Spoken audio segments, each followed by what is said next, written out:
ওং ভূর্ভুবস্সঃ তস্সবিতুর্বরেণ্যং ভর্গো দেবস্য ধীমহি ধিয়ো ইয়ো ন প্রচোদয়াৎ। নমস্কার।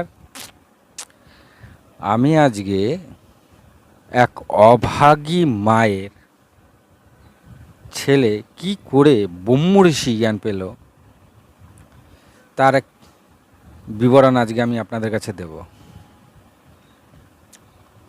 নাম তার জাবাল ঋষি। হরে কৃষ্ণ বলতে গিয়ে আমার মনটা কেমন লাগছে। তার মা কি করতো? বাবা ছিল না, ছোট থেকে সে বাবাকে দেখেনি কখনো। সে তার বাবা, তার মা, তার খেলার সঙ্গী সাথী মাত্র একজনই ছিল, সে ছিল তার মা। তিনি তার মাকে ছাড়া আর কখনো কাউকে দেখেন নাই। তার মা এমনই দুঃখী ছিল, সেই সময় তার যে সংসার চলতো সেই সংসার চালানোর জন্য যেটুখানি কর্মসংস্থান দরকার তার মা সেইটুকুনিও করতে পারেনি। লাস্টে বাধ্য হয়ে তার মা বেশ্যাবৃত্তি করল। তো বেশ্যাবৃত্তি করতে করতে কবে যে তার গর্ভে সন্তান এসেছে তিনি নিজেও জানতে পারেননি, এবং গর্ভে যখন সন্তান এসেছে তিনি সেই সন্তানকে নষ্ট করেননি, তিনি সেই সন্তানকে জন্ম দিয়েছিলেন। এবং জন্ম দেওয়ার পরেই জাবাল ঋষির কথা বলছি, তা ছেলে যখনই বাবার কথা জিজ্ঞাসা করতো মা মুখ লুকিয়ে নিত, বলতো না কিছু। তা মায়ের অনেক দুঃখ, কিন্তু ছেলের মুখটা যখনই তিনি দেখতেন তখনই তিনি সব কিছু ভুলে যেতেন। একদিন যখন ছেলে মোটামুটি বড় হয়ে গেছে, তা তিনি ঠিক করলেন তার নাম হচ্ছে জাবালা। তা জাবালা ঠিক করলেন যে ছেলে তখন বড় হয়েছে, পড়াশোনা করার দরকার, সে যেন অন্যদের মতন পথে ঘাটে না ঘুরে বেড়ায়, সে যেন একজন মানুষের মতন মানুষ হয়। কারণ তার মা এত কষ্টে, আর তিনি সমাজকে এত কাছ থেকে দেখেছেন যে তিনি একমাত্র জানেন যে এই জীবনের মূল্যটা কী। তিনি তার ছেলের জন্য সেই জীবন বাঁচেনি। তিনি ঠিক করলেন তার ছেলেকে তিনি শাস্ত্র পাঠ পড়াবেন, লেখাবেন, বড় করবেন। বর্তমানে আমাদেরও যে মা বাবাদের যে ইচ্ছা থাকে, ছেলে পড়ালেখা করবে, বড় হবে, সমাজের একজন হবে, তার মারও সেই আশা ছিল।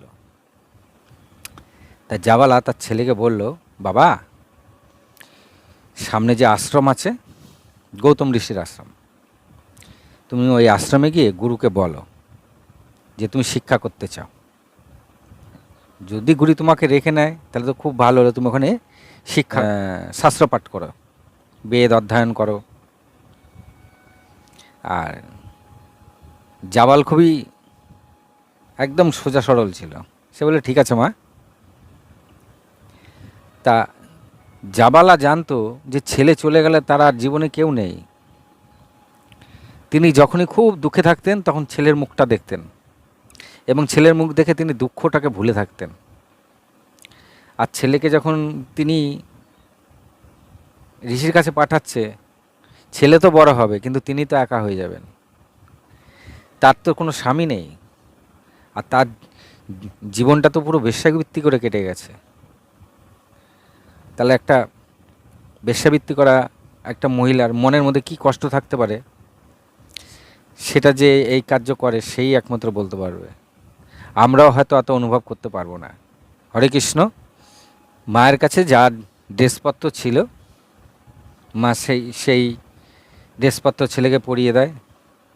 সুন্দর করে একটা ধুতি, একটা গায়ের মধ্যে ফতুয়া দিয়ে দেয়, কপালে একটু তিলকও কেটে দেয়। ছেলে একদম ছোট, 8-10 বছর বয়স। সুন্দর করে মা নিজের ছেলেকে সাজিয়ে টাজিয়ে দিয়ে বলে, যাও তুমি সামনে যে আশ্রম আছে সেই আশ্রমে ঋষিকে বলো তুমি বেদ অধ্যয়ন করতে চাও, শাস্ত্রপাঠ করতে চাও। তো বলে ঠিক আছে মা। তা ছেলে যথারীতি আশ্রমে এসছে। আশ্রমে এসে দেখে গুরুদেব অধ্যয়ন করাচ্ছে বেদ। তা প্রথমেই এসে গুরুদেবকে একদম ষষ্ঠাঙ্গে নমস্কার করে, এবং ষষ্ঠাঙ্গে নমস্কার করে জোড়হাত করেই দাঁড়িয়ে আছে। তা গুরুদেব জিজ্ঞাসা করলো, কে তুমি, কি চাও? তখন সে বলল, আমি এই পাশের গ্রামেই থাকি, আমি বেদ অধ্যয়ন করতে চাই, আমি শাস্ত্রপাঠ করতে চাই, আমি ব্রহ্মচর্য পালন করতে চাই। তো বলছে, গৌতম ঋষি বলছে, বাহ, সে তো বেশ ভালো কথা। বাবা, তোমার গোত্র কি, তোমার পিতার নামই বা কি? তখন সে একদম পরিষ্কার বলে দিল, আমার পিতা নেই, আমার খালি মা আছে, আর গোত্র আমি জানি না। তো গৌতম ঋষি বলল যে, তুমি তোমার গোত্র জানো না? তো জাবালা বলল, না, আমি আমার গোত্র বলতে পারবো না। সেই সময় অনেক শিষ্য সেখানে বসেছিল, তারা কানাঘুষো করলো। কেউ বলল, আরে নিশ্চয়ই কোনো বেশ্যা টেশ্যার পুত্র হবে, নাহলে বাবা থাকবে না কেন? কেউ বলল, হ্যাঁ, ব্রহ্মচারী হবে, কত এলো কত গেল, এ বলছে আমি ব্রহ্মচারী হব। আবার কেউ বলছে, যা বেশ, এ আবার বেদ অধ্যয়ন করবে। তারা যথারীতি টোনটিটকারি করতে থাকলো, কিন্তু জাবালা চুপচাপ দাঁড়িয়ে থাকলো, গুরুর মুখ চেয়ে। গুরু কি বলে সেটা দেখবে। তা গুরুদেব লাস্টে বললেন, যাও, তুমি তোমার মাকে গিয়ে জিজ্ঞাসা করো যে তোমাদের গোত্র কি আর তোমার পিতার নাম কি, এই দুটো জেনে কালকে তুমি এসো। তা জাবালা মাথা নিচু করে বলল, ঠিক আছে গুরুদেব, বলে গুরুদেবকে আবার ষষ্ঠাঙ্গে প্রণাম করলেন। ষষ্ঠাঙ্গে প্রণাম করে যারা তাকে টোন টিটকারি করছিল সেসব শিষ্যর দিকে দুহাত জোর করে তাদেরকেও নমস্কার দিয়ে তিনি চলে গেলেন। তখন গৌতম ঋষি তার শিষ্যদের উদ্দেশ্যে বলল, দেখেছো, এই ছেলে এখনও বেদ অধ্যয়ন করেনি, এখনও শাস্ত্রপাঠ করেনি, কিন্তু তার মধ্যে এক অদ্ভুত শিক্ষা লুকিয়ে রয়েছে।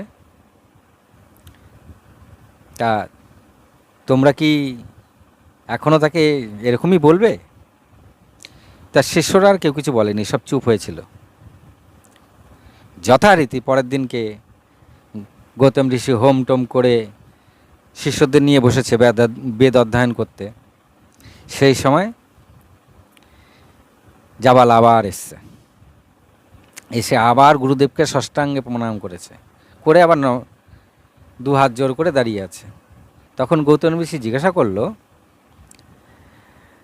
আচ্ছা, তুমি এসে গেছো, আচ্ছা বলো তোমার গোত্র কি, তোমার বাবা মায়ের নাম কি? সরল জাবালা কি বলল শুনুন। সরল জাবালা বলল যে, আমার বাবা নেই, আমার মা বলেছে তার যৌবনকালে তিনি অনেক লোকের সেবা করেছিল, সেই সেবা করাকালীনই আমি জন্ম নিয়েছিলাম। তা আমার বাবাকে আমার মাও বলতে পারে না, আমার গোত্র কি আমার মাও জানে না। তাই আমার মা বললেন যে আমি যা ঠিক তাই আপনাকে বলতে। তাই আমার মা বলে দিলেন যে গোত্র জানা নেই, বাবাকে জানা নেই, কিন্তু আমার মায়ের নাম জাওয়ালা। এই শুনে কিছু শিষ্য হেসে উঠল। কিছু শিষ্য বলল, আমি জানতাম এরকমই একটা কিছু হবে। কিছু শিষ্য বলল, হ্যাঁ, যার মা এরকম সে আবার বেদ অধ্যয়ন করবে। আবার কিছু শিষ্য বলল, আহারে, আমি আগেই ধরেছিলাম, ও চোখ মুখেই বলছিল যে এরকম একটা কিছু হবে। গৌতম ঋষি তখন চোখ বুজে তার সমস্ত কথাটা অনুভব করলো, করেই গৌতম ঋষির মনের মধ্যে এক অদ্ভুত অনুভূতি হলো যে যার মা বেশ্যাবৃত্তি করে গেছে, যার বাবা নেই, সেই বাচ্চাটা তার মা তাকে কী কষ্ট করে বড় করেছে, আর সেই ছেলে একটুও মিথ্যা কথা না বলে সম্পূর্ণ সত্যি কথা এবং এত শিষ্যর সামনে বলতে পারে, সেই তো আসল মানুষ, সেই তো আসল শিষ্য হতে পারে। আর কার বুকে এরকম ক্ষমতা আছে যার বাবা মা একটা খারাপ কাজ করলে সবার সামনে বলার? সবাই তো নিজেকে ফুলিয়ে বলবে এবং যা নয় সেটাও বলবে। তার বাবা মা যদি একটা কোনো খারাপ কাজও করে থাকে সেটাকে সে কোনো দিনই বলবে না। কিন্তু এই সরল বালক দেখো, বটুক, বটুক বলা হয়েছে শাস্ত্রে, বলে এই সরল বটুক একদম তার মা যা করেছে সব সরলভাবে বলতে পারছে। আর যে সরলভাবে বলতে পারে সেই হচ্ছে সব কিছুর অধিকারী হতে পারে। গৌতম ঋষি এসব মনে মনে ভেবে শিষ্যদের উদ্দেশ্যে বলল, দেখেছ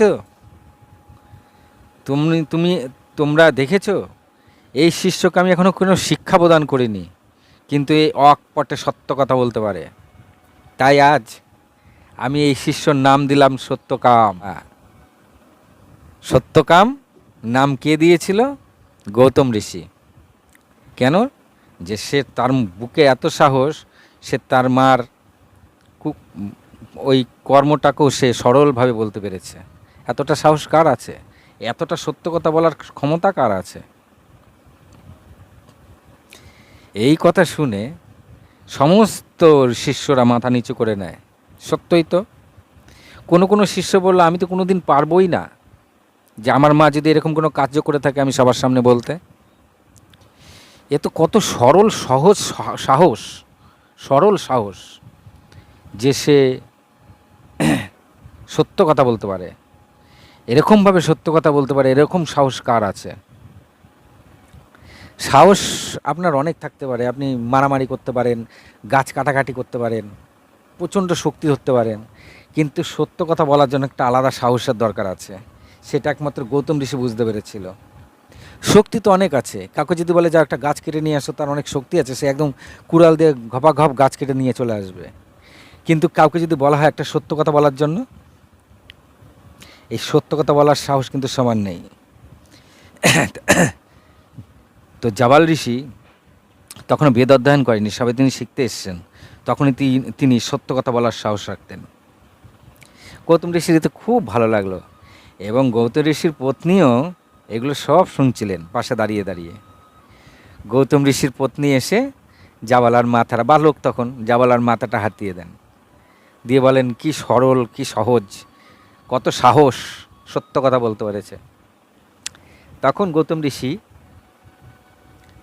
জাবালাকে বলল যে আমি তোমাকে উপনয়ন করাবো। গৌতম ঋষি তখন বলল, আমি তোমাকে উপনয়ন করাবো, যে যা খুশি বলুক, হতে পারো তুমি এক বেশ্যার পুত্র, কিন্তু আমার চোখে তুমি ব্রাহ্মণ, তোমার নাম আজ থেকে সত্যকাম। গৌতম ঋষির পত্নী সেই বালককে নিয়ে গেল, নিয়ে গিয়ে ভালো করে স্নান আদি করিয়ে নতুন করে তাকে সাজসজ্জা করিয়ে দিল। গৌতম ঋষি তখন অন্য শিষ্যদের উদ্দেশ্যে বলল, উপনয়ন করতে যা যা দরকার যাও তোমরা জোগাড় করে নিয়ে আসো, আমি এখন একে উপনয়ন করব। আসলে শিষ্যত্ব গ্রহণ করতে গেলে পরে আগে উপনয়ন করা দরকার ছিল, আর ব্রাহ্মণদের উপনয়ন করা হয়। তা জাবাল ঋষির ওই সত্য কথা শুনে গৌতম ঋষি তাকে ব্রাহ্মণ বর্ণে ভূষিত করল। ব্যাস, উপনয়ন হলো। জাবাল ঋষির সবার সাথে জাবাল ঋষিও শিক্ষা অর্জন করতে শুরু করলো। শিক্ষাকতা করতে করতে কিছুদিন পরেই একদিন গৌতম ঋষি তাকে ডাকলো, বলল, সত্যকাম, তোমাকে যদি আমি একটা কাজ দিই করতে পারবে? তো বললো, বলুন গুরুদেব। বলছে, আমার এখানে তো অনেক গরু আছে, তার মধ্যে গোটা 400 গরু দিন দিন রোগা হয়ে যাচ্ছে। এই 400 গরুকে নিয়ে তুমি বনের দিকে নিয়ে চলে যাও, সেখানে তুমি 400 গরুকে খাওয়াও, পেট ভরে ভরে খাওয়াও, খাইয়ে দাইয়ে এই 400 গরু যেদিন 1000 গরু হবে সেদিনকে তুমি এসো। পারবে তো? তো সত্যকাম বলল, গুরুদেব সবই তো ভালো লাগলেই পারবে তো কথাটা আমার ভালো লাগেনি গুরুদেব, আপনার আদেশই আমার কাছে অনেক কিছু।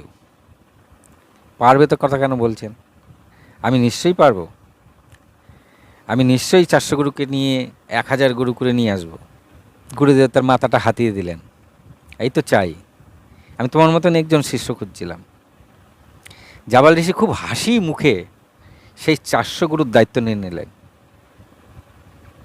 তখন অন্য অন্য শিষ্যরা বলছে, তুমি কি বোকা? 400 গরুকে নিয়ে তুমি 1000 গরু করবে? কি করে করবে?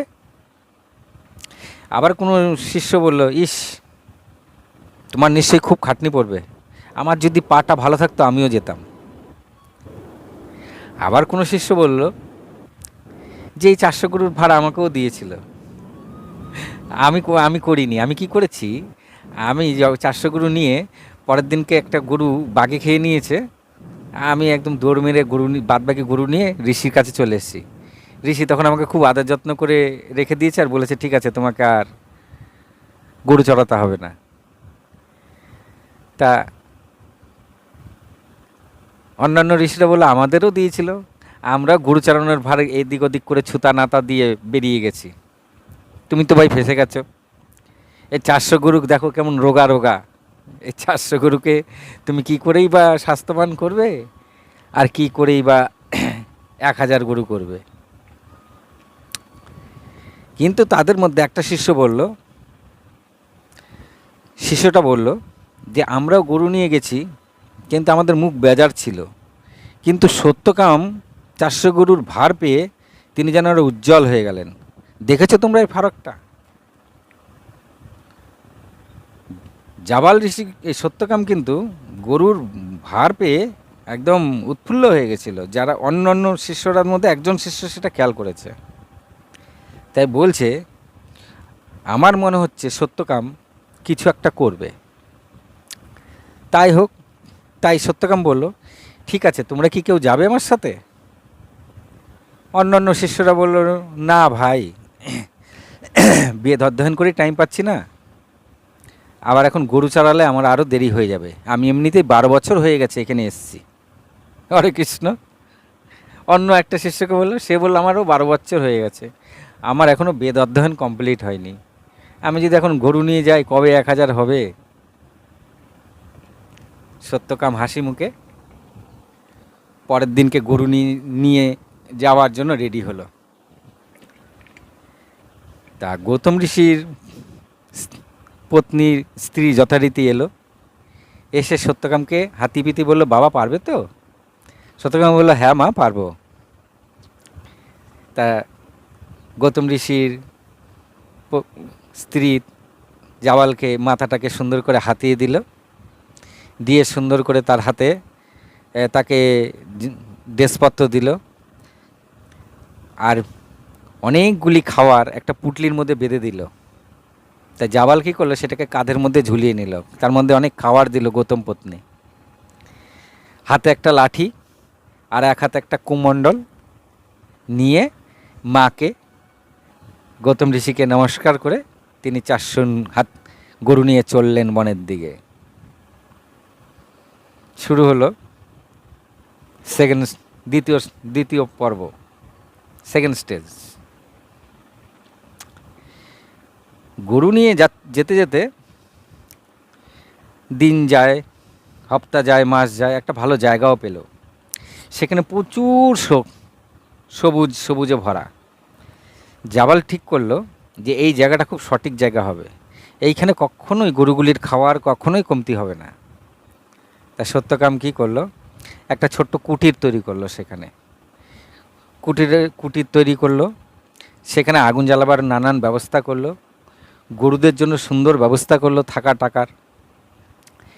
এইভাবে দিন, মাস, বছর চলে গেল। কবে অনেক সময় সত্যকাম গরু চড়াতে চড়াতে এমনই নিমগ্ন হয়ে যেত, তিনি নিজেই জানতেন না যে তিনি গরু চড়াচ্ছেন। আবার এমন এমন সময় গরুদের যখন ছোট ছোট বাচ্চা হতো, সেই বাচ্চাদের মুখের দিকে তাকিয়ে তার ঘন্টার পর ঘন্টাই কেটে যেত। তিনি তাদেরকে খুব আদর করতেন, ছোট ছোট বাছুরকে। ছোট ছোট বাছুর যখন হতো, বাচ্চা দিত, তাদের সঙ্গে সত্যকাম খেলতেন। কোনো কোনো বড় গরুকে তিনি ভালো করে গলায় মাথায় আদর করতেন। ছোট ছোট বাচ্চাগুলিকে কোলে শুইয়ে নিয়ে তাদেরকে খুব আদর করতেন, তাদের সঙ্গে খেলতেন। আবার কখনো কখনো গরুদের সঙ্গে চলতে চলতে তিনি গরুদের মতনই কখন যে মিলিয়ে যেতেন নিজেই জানতেন না। এইভাবে তার দিনকাল বেশ ভালোই চলছিল। গরুদেরও খাওয়ার অভাব নেই। আর প্রত্যেক দিন রাতে তিনি সেই ডান্ডাটা নিয়ে আর এক আগুন জ্বালিয়ে সেই গরুগুলিকে পাহারা দিতেন, যাতে বাঘ সিংহ তাদেরকে তুলে না নিয়ে যায়। এক অদ্ভুত লীলা চলছিল বলতে গেলে সত্যকাম আর গরুদের মধ্যে। আমি এখানে একটা কথা বলে রাখি, পৃথিবীর মধ্যে যত পশু আছে, যত মানুষ আছে, যত প্রাণী আছে, সমস্ত কিছুর একটা অরা আছে, অরা। তার মধ্যে বর্তমানে পরীক্ষিত জীবজন্তুর মধ্যে সবচেয়ে বেশি অরা আছে গরুর। জেনে নেবেন, এটা খুব ভালো জিনিস জানালাম। গরুদের কিন্তু অরা সবচেয়ে বেশি, মানুষের থেকেও বেশি। গরুর যে অরা মানুষের থেকেও বেশি, এটা একদম পরীক্ষিত, এই রিসেন্ট পরীক্ষায় দেখা গেছে। তা যাই হোক, আসলেই গরুদের মধ্যে কিছু আছে। আমাদের স্বয়ং প্রভু শ্রীকৃষ্ণ কি করতেন? গরু চড়াতেন খালি। অ্যাকচুয়ালি যদি গরুদের মধ্যে কিছু নাই থাকে, তা আপনি দেখুন বড় বড় যারা রয়েছে প্রায় সবাই কিন্তু গরুর ওপরেই একটা তাদের চলতো। এই যে যাজ্ঞবল্ক্য, তার কাছে গরু ছিল। বৈশিষ্ট্যমুনি, তার কাছে গরু ছিল। নন্দিনী। তো গরুর মধ্যে নিশ্চয়ই কিছু আছে, আর যার জন্য আমাদের শাস্ত্রে গরুকে মারতে বারণ করেছে, কিন্তু হয়তো ভাঙিয়ে বলেনি। হরে কৃষ্ণ হরে কৃষ্ণ। আর একটা সমাজ তাদেরকে কেটে কেটে খাচ্ছে, কিছু বলার নেই। হরে কৃষ্ণ। তা জাবাল ওই গরু চড়াতে চড়াতে গরুদের মধ্যেই নিমগ্ন হয়ে যেতেন। তো একদিন কবে যে তারা 1000 গরু ছাড়িয়ে বেরিয়ে গেছে তিনি নিজেও জানেন না। একদিন একটা গরু হঠাৎ করেই মানুষের গলায় কথা বলে ওঠে সত্যকাম। তা সত্যকাম খুঁজছে কে ডাকছে, তো ওদেরকে একটা গরু ডাকছে মানুষের গলায়। তো সত্যকাম ভালো করে তাকে বলছে, সত্যকাম আমি বলছি। সত্যকাম বলছে, একটা গরু যখন বলছে নিশ্চয়ই গরু সে বলছে, নিশ্চয়ই অন্য কেউ হবে তার ভেতর থেকে বলছে। তা সত্যকাম নমস্কার দিয়েছে, বলছে বলেন প্রভু কে আপনি? তখন গরুটা বলছে যে তোমার তো 1000 গরু পেরিয়ে গেছে, আর তোমার না গুরুদেব তোমাকে বলেছে 1000 গরু হয়ে গেলে তোমাকে আবার আশ্রমে ফিরে যেতে। বলে হ্যাঁ হ্যাঁ, আমাকে তো গুরুদেব বলেছিল যে এই 400 গরু যেদিন 1000 হয়ে যাবে সেদিন আশ্রমে চলে এসো। তা তোমার তো 1000 গরু কবে হয়ে গেছে? তা আমাদের যে ব্রহ্মজ্ঞান আছে তার 4 ভাগের 1 ভাগ জ্ঞান আমি এখন তোমাকে দিতে চাই। তখন গরুটা বলছে, এই যে চারিদিকে প্রকাশমান যা কিছু দেখছো, যা কিছু প্রকাশিত, যা তুমি অনুভব স্পর্শ করছো, প্রকাশিত সাকার রূপে যা আছে সবই ভগবানের অংশ। কাল তোমায় অগ্নিদেব তোমায় উপদেশ দেবেন, আমি আজকে 4 ভাগের 1 ভাগ উপদেশ দিলাম। বলে গরু আবার গরুর দলে মিশে গেছে। সত্যকাম তো গরু তো দেখভাল করছে, সারা রাত সেটা নিয়েও চিন্তা করেছে। পরের দিন আবার ঠিক করলো, তাহলে তো 1000 গরু যখন হয়েই গেছে এবার আমি ফিরে যাই। পরের দিন ফেরার জন্য রেডি হলো। যাই হোক, পথে সন্ধ্যা হয়ে গেছে, গরুগুলিকে আবার এক জায়গায় রেখে আগুন টাগুন জ্বালিয়ে যেই হোম করা শুরু করেছে, অমনি আগুন থেকে অগ্নিদেব বেরিয়ে এসছে। এবার অগ্নিদেবকে দেখেই জাবাল নমস্কার করেছে, বলেন প্রভু, বলে আমি তোমার তো কবেই সমস্ত জ্ঞান এসে গেছে, আমি সেই জ্ঞানের 4/1 জ্ঞান তোমাকে দিচ্ছি। এই যে পৃথিবী, জল, বায়ু, আকাশ, যা কিছু তুমি পৃথিবীর মধ্যে দেখছো, যা কিছু পৃথিবীর মধ্যে সৃষ্টি হয়ে রয়েছে, সবই ঈশ্বরের অংশ, প্রভুর অংশ। কাল তোমায় এক হংস উপদেশ দেবেন, বলে অগ্নিদেব চলে গেছে। সত্যকাম সারা রাত আবার এগুলো নিয়ে ভেবেছে। পরের দিন আবার গরু নিয়ে আসছে, আবার সন্ধ্যা হয়ে গেছে, আবার এক জায়গায় অগ্নি টগ্নি দিয়ে হোমটম করছে। সেই সময় একটা হাঁস উড়ে এসছে, উড়ে এসে সত্যকামের সামনে এসে বসেছে, বলছে সত্যকাম। তো সত্যকাম তাকিয়ে দেখো একটা রাজহাঁস। সত্যকাম যথারীতি নমস্কার দিয়েছে, বলেন মাতা। তখন হংস বলছে, এই যে তুমি সূর্য, চন্দ্র, নক্ষত্র, গ্রহ, যত বিশ্ব সংসারে যত এগুলো রয়েছে, গ্রহ নক্ষত্র,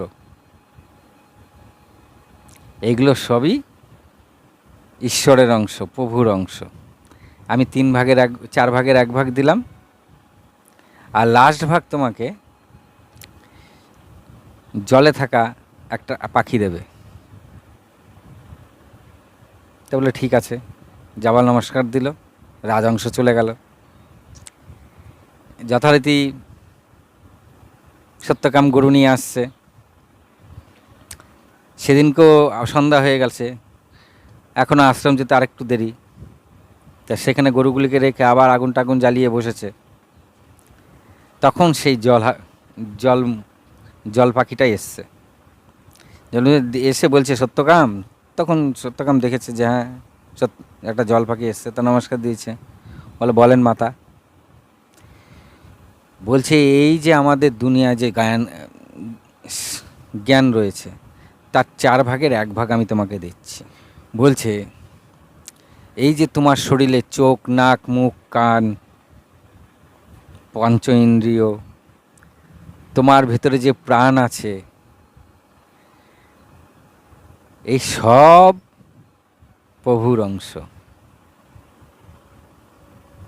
সত্যকামের মুখ চকচক করে উঠল, চোখগুলি চকচক করে উঠল, সবই প্রভুর অংশ বলে জলমুরগি চলে গেছে।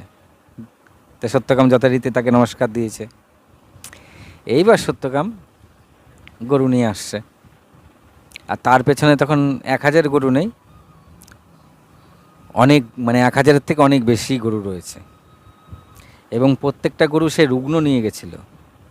এখন তার কাছে যেসব গরুগুলি রয়েছে সব স্বাস্থ্যবান, নাদুস নুদুস সব গরু।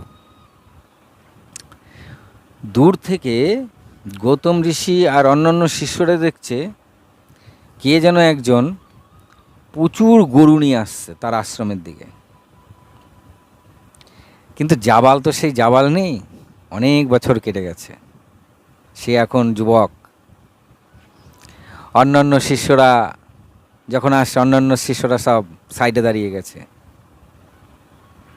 সত্যকাম সোজা এসে গৌতম ঋষিকে ষষ্ঠাঙ্গে প্রণাম করে বলছে, গুরুদেব, আপনার গাভী 1000 হয়ে গেছে। গুরুদেবের কাছে যখন এই কথা বলছে, গুরুদেব সত্যকামের দিকে তাকিয়ে দেখছে, মুখে এক উজ্জ্বল ভাব, চোখ মুখ চকচক চকচক করছে, শরীর দিয়ে যেন এক অপূর্ব জ্যোতি বেরোচ্ছে সত্যকামের। সত্যকামের চোখ, নাক, মুখ, শরীর এক অন্য কথা বলছে। গুরুদেব আশ্চর্য হয়ে গেল। সত্যকামকে বলল, যাও হাত পা ধুয়ে এসে আমার সামনে বসো। সত্যকাম ধুয়েটি এসে বসলো। অন্যান্য শিষ্যদের বললো, গরুগুলিকে জায়গা মতন রেখে দাও। গরুগুলিকে সব রাখলো। সেই গরু দেখে এক শিষ্য বলছে, এত সুন্দর গরু। একজন বলছে, আমি ভেবেছিলাম যে জাবাল কিন্তু গুরুর ভার পেয়ে কিন্তু খুব আনন্দ পেয়েছিল, আমরা কিন্তু সেটা পাইনি। আরেকজন বলছে হ্যাঁ তাই তো, কিন্তু আরেকজন বলছে হ্যাঁ সত্যকামকে দেখে তো এখন মনেই হচ্ছে না যে এই সেই সত্যকাম। আরেক শিষ্য বলছে যে ভাব দেখো যেন নিজেই আচার্য। এক শিষ্য বলছে ভাব দেখো যেন নিজেই আচার্য। আর গৌতম ঋষিপত্নী সত্যকামকে দেখে খুব খুশি হয়েছে। গৌতম ঋষিপত্নী এসে গৌতম সত্যকামের মাথাটা বুলিয়ে দিয়ে কিছু খেতে দিয়েছে প্রথমে, মায়ের মন যেমন হয়। পাল ঋষি তখন এই গৌতম ঋষি তখন বলছে তোমাকে কিন্তু আমি একটু অন্যরকম দেখছি, তুমি কি অন্য কাউকে গুরুদেব বানিয়ে ফেলেছো? সত্যকাম বলছে গুরুদেব আমি আপনার কাছে এসেছি, আপনার শিষ্য, আমি কি অন্য কাউকে গুরুদেব বানাতে পারি? কিন্তু গৌতম ঋষি বলছে তোমার চোখ মুখ কিন্তু অন্য কথা বলছে, তোমার চোখের মধ্যে এক অদ্ভুত চকচকে জ্যোতি মতন রয়েছে, তোমার মুখমণ্ডলের মধ্যে একটা অদ্ভুত আভা রয়েছে, এটা কি? তখন জাবাল বলছে গুরুদেব আমাকে এক গরু, অগ্নি, একটা হংস আর একটা জলে থাকা পাখি এরা উপদেশ দিয়েছে, এটা কিন্তু কেউ মানুষ নয়। বলে উপদেশ দিয়েছে? জাবাল বলল হ্যাঁ উপদেশ দিয়েছে। গৌতম ঋষি ধ্যান যোগে সব দেখে নিল, দেখে নিয়ে বলছে যে আজ আমার জীবন সার্থক হলো, তুমি ব্রহ্মজ্ঞানী পেয়েছ, তোমাকে আমি কখনো কোনো শাস্ত্র পড়াইনি, কখনো কোনো বেদ অধ্যয়ন করাইনি, কখনো বেদ ব্যাকরণ পড়াইনি, কিন্তু তুমি ব্রহ্মজ্ঞান লাভ করেছ। আজ আমার যাওয়ার সময় হয়েছে এই আশ্রম থেকে। আজ আমি যদি এখানে বসে তোমার গুরুদেব হয়ে এখনও বসে থাকি, সেটা বরং আমারই উচিত হবে না। গৌতম ঋষি জাবালকে সেই আশ্রমের সমস্ত দায়িত্ব দিয়ে গৌতম ঋষি নিজেই চলে গেলেন বনে। আর জাবাল ঋষি হয়ে গেল এক ব্রহ্মজ্ঞানী সত্যকাম জাবাল ঋষি, কারণ তার মায়ের নাম অনুসারে তাকে সবাই জাবাল বলেই ডাকতো, সত্যকাম বলে খুব কমই চিনত। আরেকটা জিনিস আমি এখানে বলে নিই, এই যে জাবালা, তার মায়ের নাম জাবাল ঋষির মায়ের নাম জাবালা ছিল, সেখান থেকে ওই যে আমি বললাম গোত্রর কথা উঠেছিল প্রথমে, সেখান থেকে জাবাল গোত্র শুরু হয়। আমি জানি না জাবাল গোত্র কোথায় আছে, কিন্তু জাবাল গোত্র শুরু হয়। এই জাবাল ঋষির মা শেষ জীবনে ছেলেকে অনেকবার দেখতে চেয়েছিল, কারণ তার মায়ের দুঃখ এতটাই ছিল, তিনি তার দুঃখ তার ছেলের মুখটা দেখে ভুলে থাকতেন। তিনি যখন একদিন শুনলেন যে তার ছেলে ওই আশ্রমের হয়েছে, আচার্য হয়ে গেছে, তিনি যত দুঃখ ছিল সমস্ত দুঃখ তার দূর হয়ে গেল। আর তিনি তখন ভগবানের কাছে প্রার্থনা করলেন যে জীবনে অনেক কষ্ট করেছি, কষ্ট করতে করতে আমার জীবন এতটা এসেছে, আমি আর বাঁচতে চাই না প্রভু, আমাকে আপনি নিয়ে যান।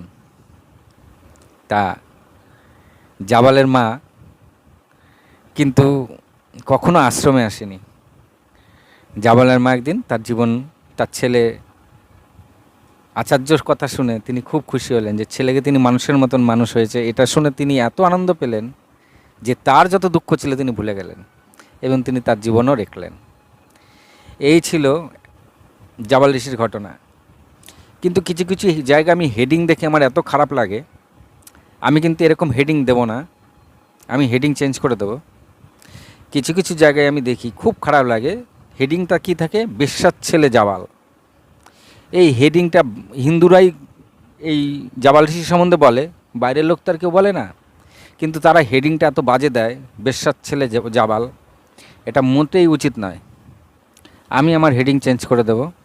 তাহলে আজ এই পর্যন্তই। হরে কৃষ্ণ হরে কৃষ্ণ। নমস্কার। সবাই ভালো থাকুন, সুস্থ থাকুন।